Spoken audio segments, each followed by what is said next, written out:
ಇಲ್ಲಿ ನೋಡಿ ಅಮ್ಮ, ಏನಾಗಿಲ್ಲ. ಅದು ಸ್ವಲ್ಪ ಮಗು ಗ್ರೋತ್ ಆಗ್ತಾ ಇರೋದ್ರಿಂದನ, ಅದು ಬೇರೆ ಟ್ವಿನ್ಸ್ ಬೇಬಿ ಇರೋದ್ರಿಂದನೇ ಈ ಥರ ಪ್ರಾಬ್ಲಮ್ಗಳು ಆಗ್ತವೆ. ಅದಕ್ಕೇ ನೀವು ಏನು ಭಯ ಬೀಳೋ ಅಂಥ ಅವಶ್ಯಕತೆ ಇಲ್ಲ.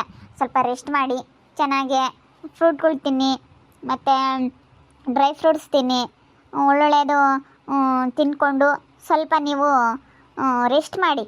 ಬೆಡ್ ರೆಸ್ಟ್ ಮಾಡಿದ್ರೆ ಸರಿ ಹೋಗುತ್ತೆ. ನಿಮಗೆ ಬೆಡ್ ರೆಸ್ಟ್ ಮಾಡಿದಾಗ ಈ ಥರ ಪ್ರಾಬ್ಲಮ್ಗಳು ಕಾಣಿಸ್ಕೊಳ್ಳೋದಿಲ್ಲ. ನೀವು ಓಡಾಡಿದಾಗ ಆ ಕಡೆ ಈ ಕಡೆ ಹೋದಾಗ ನಿಮಗೆ ಕೆಲಸ ಮಾಡಬೇಕಾದ್ರೆ ನೋವು ಕಾಣಿಸುತ್ತೆ.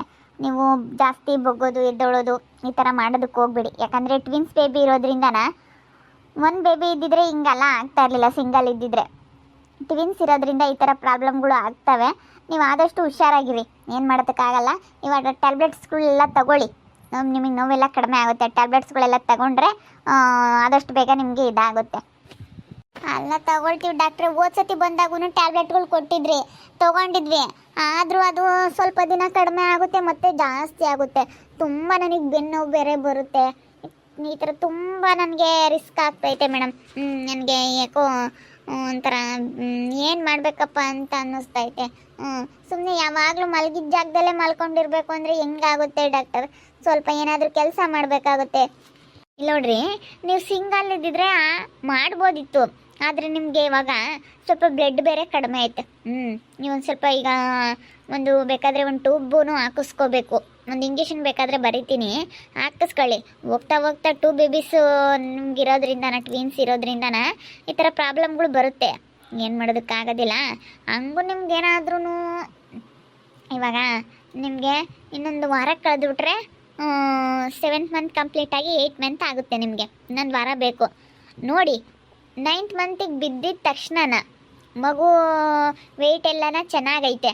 ವೆಯ್ಟ್ ಎಲ್ಲ ಚೆನ್ನಾಗಿ ಇಂಪ್ರೂವ್ ಆಗೈತೆ, ಗ್ರೋತ್ ಎಲ್ಲ ಆಗೈತೆ, ಮಗು ಭಾಳ ಚೆನ್ನಾಗಿ ಬೆಳವಣಿಗೆ ಆಗೈತೆ.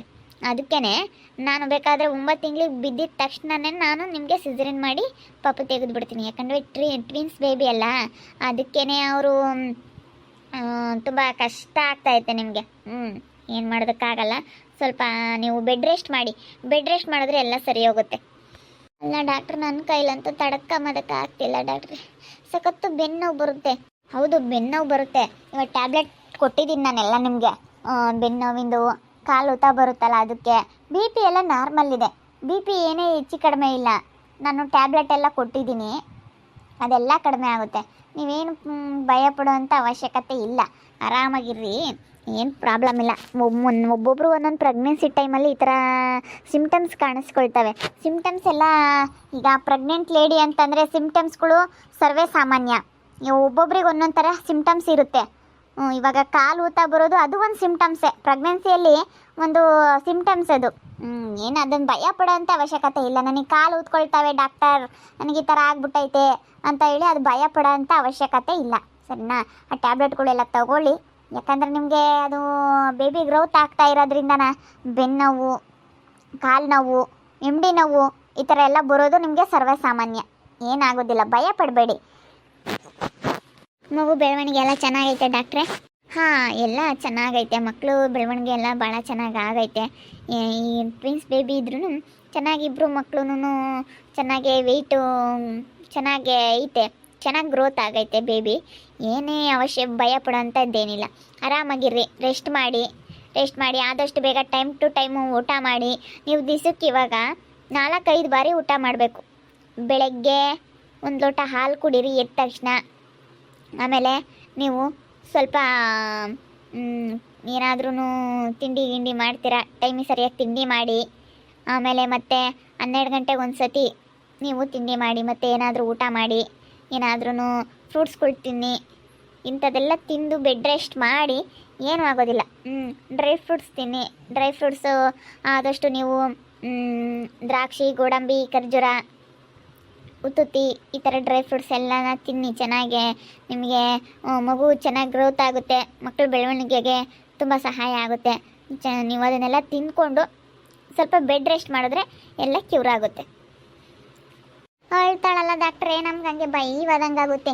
ಯಾಕಪ್ಪ ಈ ಹುಡುಗಿ ಹಿಂಗಳುತ್ತೆ ಅಂತ ಹೇಳಿ. ಬೆನ್ನು ಬೇರೆ, ಅವಳಿಗೆ ಕಾಲು ಬೇರೆ, ಉಂಡಿ ಎಲ್ಲ ಊದ್ಕೊಂತವೆ, ಅದಕ್ಕೇ ನನಗೆ ಆಗಲ್ಲ ಅಂತ ಹೇಳ್ತಾಳೆ ಡಾಕ್ಟ್ರೆ. ನಮ್ಗೆ ಹಂಗೆ ಬೈವಾದಂಗಾಗುತ್ತೆ. ಅದಕ್ಕೇ ನನಗೆ ಡಾಕ್ಟ್ರೇ ಮಲ್ಕೊಂಡಿದ್ರೆ ಏನು ಅನ್ಸೋದಿಲ್ಲ. ಈಗ ಎದ್ದಿದ್ದೀನಿ, ಎದ್ದು ಓಡಾಡಬೇಕಾದ್ರೆ ಈ ಥರ ಪ್ರಾಬ್ಲಮ್ಗಳು ಕಾಣಿಸ್ಕೊಂತವೆ ನನಗೆ.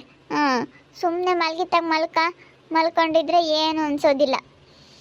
ಅದೇ ರೆಸ್ಟ್ ಮಾಡಿ ಅಮ್ಮ, ಏನು ಮಾಡೋಕ್ಕಾಗಲ್ಲ. ಇನ್ನೆರಡು ತಿಂಗಳು ನೀವು ರೆಸ್ಟ್ ಮಾಡಲೇಬೇಕು. ನೀವೆಲ್ಗೆ ಏನೂ ಮಾಡೋದಕ್ಕಾಗೋದಿಲ್ಲ, ಯಾಕಂದರೆ ಟ್ವಿನ್ಸ್ ಬೇಬಿ ಇರೋದ್ರಿಂದ ನಿಮಗೆ ಈ ಥರ ಪ್ರಾಬ್ಲಮ್ಗಳು ಕಾಣಿಸ್ಕೊಳ್ತವೆ. ಮುಂಚೆ ಎಲ್ಲ ಕೆಲಸ ಮಾಡ್ತಾ ಇದ್ರ ನೀವು? ಮುಂಚೆಗೆಲ್ಲ ಗನ್ವ ಮಾಡ್ತಿದ್ದೆ ಮೇಡಮರೇ ನಾನು. ನನ್ನ ಮಗಳು, ದೊಡ್ಡ ಮಗಳು, ನನಗೊಬ್ಳು ಮಗಳಿದ್ದಾಳೆ ದೊಡ್ಡವಳು. ಅವಳ ಮಗಳು ಪ್ರೆಗ್ನೆನ್ಸಿಯಲ್ಲಿ ಎಲ್ಲ ಪ್ರತಿಯೊಂದು ಕೆಲಸನೂ ನಾನೇ ಮಾಡ್ತಾಯಿದ್ದೆ. ಡೆಲಿವರಿ ಆಗೋವರೆಗೂ 9 ತಿಂಗಳವರೆಗೂ ಒಟ್ಟು ನಾನೇ ಎಲ್ಲನ ಕೆಲಸಗಳು ಮಾಡ್ಕೊಳ್ತಾ ಇದ್ದೆ, ಯಾರಿಗೂ ಹೇಳ್ತಿರ್ಲಿಲ್ಲ. ಅಂಥದ್ರಲ್ಲಿ ಇವಾಗ ಯಾಕೆ ಹಿಂಗೆ ಆಗ್ತಾಯಿದೆ, ಅದಕ್ಕೆ ನನಗೆ ತುಂಬ ಭಯ. ಅದಕ್ಕೆ ಬಂದ್ವಿ ಡಾಕ್ಟ್ರೆ, ಯಾಕೆ ಏನಾಗುತ್ತೋ ಏನೋ, ಹಿಂಗೆ ಹೇಳಿದ್ರು, ಹಿಂಗೆ ಮಾಡಿದ್ರು ಅಂತ ಹೇಳಿ ಏನು ಹೇಳ್ತಾರೋ ಏನೋ ಅಂತ ಹೇಳಿ ಒಂಥರ ಭಯ ಆದಂಗೆ ಆಗುತ್ತೆ ಡಾಕ್ಟರ್. ಆ ಟ್ಯಾಬ್ಲೆಟ್ ಎಲ್ಲ ತೊಗೊಳ್ಳಿ, ಆದಷ್ಟು ನೀವು ಇಲ್ಲಿಗೆ ಬನ್ನಿ. ಇಲ್ಲಿಗೆ ಬಂದರೆ ನಾನು ಎಲ್ಲ ಯಾವುದೇ ಸಮಸ್ಯೆ ಇಲ್ದಂಗೆ ನಿಮಗೆ ಡೆಲಿವರಿ ಮಾಡಿಕೊಡ್ತೀನಿ. ಮತ್ತು ನಮ್ಮ ಹಾಸ್ಪಿಟ್ಲಲ್ಲಿ ಕಡಿಮೆ, ನಾವು ಎಲ್ಲ ಹಾಸ್ಪಿಟ್ಲ್ಗಳಿಗೆ ಹೋಲಿಸ್ಕೊಂಡ್ರೆ ನಮ್ಮ ಹಾಸ್ಪಿಟ್ಲಲ್ಲಿ ಕಡಿಮೆ. ಇಲ್ಲಿಗೆ ಬನ್ನಿ, ಇಲ್ಲಿಗೆ ಬಂದರೆ ನಾನು ಸೇಫ್ಟಿಯಾಗಿ ನಿಮಗೆ ಯಾವುದೇ ತೊಂದರೆ ಆಗ್ದಂಗೆ ನಾನು ಡೆಲಿವರಿ ಮಾಡಿಸ್ಕೊಡ್ತೀನಿ. ನೋಡಿ ಇಲ್ಲಿಗೆ ಬನ್ನಿ, 9 ತಿಂಗಳಿಗೆ ಬಿದ್ದಿದ ತಕ್ಷಣ ಬಂದು ಒಂದು ಸತಿ ಸ್ಕ್ಯಾನಿಂಗ್ ಮಾಡಿಸಿ. ಸರ್ ಈ ಥರ ಹೇಳಿದ್ರಿ ಮೇಡಮ್, ಈ ಥರ ಹೇಳಿದ್ರಿ ಅಂತ ಹೇಳಿ ಸರ್ ಏನಾದರೂ ಇದ್ದರೆ ಇಲ್ಲಿ ಸರ್ ಬರ್ತಾರೆ, ಅವರು ಫಸ್ಟ್ ಶಿಫ್ಟು. ಅವ್ರು ಸರ್ ಹತ್ರ ಏನಾದರೂ ಮಾತಾಡಿದರೆ ಸರ್ ಹಿಂಗೆ ಹೇಳಿದ್ರು ಮೇಡಮು ಅಂತ ಹೇಳಿ ಮಾತಾಡಿ ಸ್ವಲ್ಪ ನೀವು ಬೇಗ, ಆದಷ್ಟು ಬೇಗ ಇದನ್ನು ನೀವು ಅರ್ಥ ಮಾಡಿಕೊಂಡ್ರೆ ಬೇಗ ಸರಿ ಹೋಗುತ್ತೆ. ನೋಡಿ ಅರ್ಥ ಮಾಡಿಕೊಂಡು ಇನ್ನು 9 ತಿಂಗ್ಳಕ್ಕೆ ಬಿದ್ದಿದ್ದಾದಮೇಲೆ ಬೇಕಾದರೆ ನಾವು ಸಿಸರಿನ್ ಮಾಡಿ ಮಗು ತೆಗಿಯೋಣ. ಈಗಲೇ ಸುಸ್ತಾಗ್ಬಿಟ್ಟೈತೆ ಡಾಕ್ಟ್ರ್, ನನ್ನ ಕೈಲಂತೂ ಎದ್ದೋಳೋಕ್ಕಾಗೋದಿಲ್ಲ, ಎದ್ದೋಡೋದಕ್ಕಾಗೋದಿಲ್ಲ. ಪ್ರತಿಯೊಂದು ಒಬ್ಬರು ಸಪೋರ್ಟ್ ಇಲ್ದಂಗೆ ಹೆಂಗಿರೋದಕ್ಕಾಗುತ್ತೆ ಹೇಳ್ರಿ. ಇವಾಗ ಈ ಮನೆಗೆ ಅಂದಮೇಲೆ ಕೆಲಸ ಮಾಡಲೇಬೇಕು, ಏನು ಮಾಡಲಿ, ಅನಿವಾರ್ಯ ಮಾಡಬೇಕಲ್ಲ ಅಂತ ಹೇಳಿ ಎಷ್ಟು ಕಷ್ಟ ಬಿದ್ದು ಮಾಡ್ತಾಯಿದ್ದೀನಿ ಡಾಕ್ಟರ್. ಒಳ್ಳೆ ಟ್ಯಾಬ್ಲೆಟ್ ಕೊಡಿ ನನಗೆ, ಒಳ್ಳೆ ಟ್ಯಾಬ್ಲೆಟ್ ಕೊಟ್ಟರೆ ನಾನು ಹೋಗ್ತೀವಿ ಡಾಕ್ಟ್ರೆ. ಭಯ ಪಡಬೇಡಿ, ಭಯ ಪಡೋ ಅಂಥ ಅವಶ್ಯಕತೆ ಇಲ್ಲ, ಏನಾಗಿಲ್ಲ, ಆರಾಮಾಗಿರಿ. ಇಲ್ಲಿ ನೋಡ್ರಿ ಅಮ್ಮ, ನೀವು ಆರಾಮಾಗಿರಿ. ನಾನು ಅದಕ್ಕೆ ಹೇಳಿದ್ದು, ಇವರು ಟೆನ್ಷನ್ ಮಾಡ್ಕೊಳ್ತಾರೆ, ಅವ್ರನ್ನ ಹೊರಗಡೆ ಇರಿಸ್ರಿ ಅಂತ ಹೇಳಿ. ಇವ್ರೇನು ಹೇಳ್ರಿ ಅಂತ ಹೇಳಿ ಕೇಳೋದಕ್ಕೆ ಒಂದೇ ಸಮನೆ ಒತ್ತಾಯ ಮಾಡೋದಕ್ಕೆ ಎಲ್ಲ ಹೇಳ್ದೆ. ನಮ್ಮ ಚೈತ್ರನಂತೂ ನೋಡೋಕ್ಕಾಗಲ್ಲ. ತುಂಬ ನೋವಾಗ್ಬಿಟ್ಟೈತೆ. ಡಾಕ್ಟ್ರು 9 ತಿಂಗ್ಳಕ್ಕೆ ಬಿದ್ದಿಡ್ತೀನಿ, ನಾವು ಸಿಸರಿನ್ ಮಾಡಿ ಮಗು ತೆಗಿತೀವಿ ಅಂತ ಹೇಳಿ ಹೇಳವ್ರೆ. ಆದರೆ ಅವಳಿಗೆ ತಡ್ಕೊಳ್ಳೋಕ್ಕೆ ಆಗ್ತಾಯಿಲ್ಲ, ತುಂಬ ರಿಸ್ಕ್ ಆಗ್ತಾಯಿದೆ. ಏನು ಮಾಡೋದು, ಇಬ್ಬರು ಮಕ್ಕಳಲ್ಲ, ಆಗ ಒಬ್ಬರನ್ನೇ ಇಕ್ಕೆಮಕ್ಕಾಗಲ್ಲ, ಇಬ್ಬರು ಮಕ್ಕಳನ್ನ ಹೆಂಗೆ ಇಕ್ಕೊಂಡಿರ್ಬೇಕು. ಒಂಥರ ಅದಕ್ಕೇ ಬೇಜಾರಾದಂಗೆ ಆಗುತ್ತೆ.